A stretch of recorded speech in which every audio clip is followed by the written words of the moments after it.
חשבתם פעם מדוע השמיים כחולים? ולמה לאור השקיעה צבע אדום? כדי להבין ולהדגים זאת, נערוך ניסוי של מעבר אור דרך אקווריום מלא במים. האקווריום עם המים הצלולים מדמה את החלל הריק דרכו מגיעות אלינו קרני השמש. נכבה את האור בחדר ונאיר את האקווריום עם פנס דרך צידו הצר.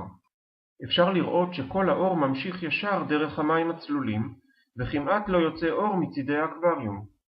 כדי לדמות את האטמוספירה בה יש חלקיקים של אוויר, נוסיף כפית אבקת חלב למים ונערבב היטב.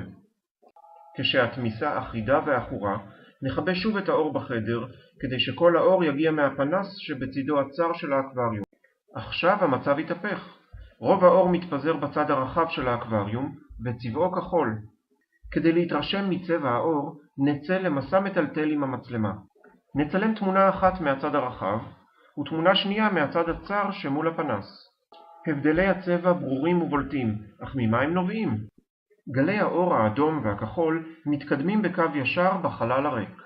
אך באטמוספירה או באקווריום יש חלקיקים קטנים. כיוון שהחלקיקים קטנים משמעותית מאורכי הגל של האור, יש תופעה של פיזור האור. האור מתפזר יותר ככל שאורך הגל שלו קצר יותר, ולכן האור הכחול מתפזר יותר מהאור האדום. עכשיו ברור מדוע השמיים כחולים. בצהריים, כשהאור עובר מרחק קצר באטמוספירה, רובו מגיע אלינו.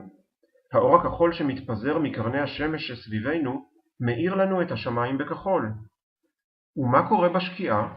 בערב, כשהשמש נמוכה, האור עובר מרחק ארוך יותר כדי להגיע אלינו. בדרך מתפזר עוד ועוד אור כחול, כך שבאור שמגיע אלינו לא נשאר מרכיב כחול, ולכן הוא נראה חלש ואדום.